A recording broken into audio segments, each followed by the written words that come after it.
crystal clear. Abortion care is health care. We'll see how things go in the coming weeks. State leaders continue pushing back against a controversial abortion ordinance that passed in Danville this week. Meanwhile, one of the men responsible for its creation is welcoming the legal challenge ahead. It's part of a national movement to outlaw abortion altogether. Good evening, I'm Brendan Morano. Jessica has the night off. The Vermilion County Pride Coalition hosted a conference declaring its opposition to the ordinance today. WCIA3's Scarlett O'Hara was there and joins us now. Scarlett, you heard from both sides today. Congresswoman Robin Kelly was one of the speakers at the conference earlier today, voicing resistance to the city's attempt at restricting abortion access. I also sat down with the founder of the Texas-based Sanctuary Cities for the Unborn initiative, the group responsible for drafting similar measures across the country. We came together on Tuesday in a moment of urgency. Streaming? No. Pickering? Yes. On that day, the city of Danville approved an ordinance written to thwart an Indianapolis-based abortion clinic's plans to operate there. The city council cannot take away your right to health care, and we will not let them. Is abortion considered health care? That's the issue the city of Danville is divided on. Congresswoman Robin Kelly is the latest political leader to weigh in.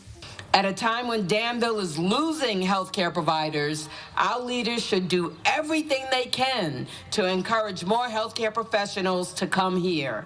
She says restrictive ordinances like this one, which would penalize anyone shipping or receiving abortion drugs or supplies, will only discourage other providers, not just abortion clinics, from setting up shop. I stand with my constituents in Danville and the Danville area who deserve safe, accessible reproductive health care. So how did a proposal that defies state law make its way onto the city council's agenda in the first place?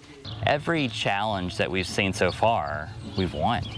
Mark Lee Dixon founded the Sanctuary Cities for the Unborn initiative 4 years ago in Texas when he says a Louisiana-based abortion clinic made plans to move across the border. Sound familiar? At the time that Roe v. Wade was overturned, 50 cities in America had passed ordinances prohibiting abortion within their city limits. In a post-Roe United States, Dixon says he and attorney Jonathan Mitchell have helped a total of 67 cities craft similar ordinances across 7 states. His website advertises the goal of, quote, outlawing abortion, one city at a time. The Danville ordinance is not an explicit abortion ban, but it's what I would call a de facto abortion ban. He explained that each ordinance can be different and written distinctly for the city where one is requested. Danville City Council also passed an amendment Tuesday that says the ordinance won't take effect until after a judge rules in the city's favor.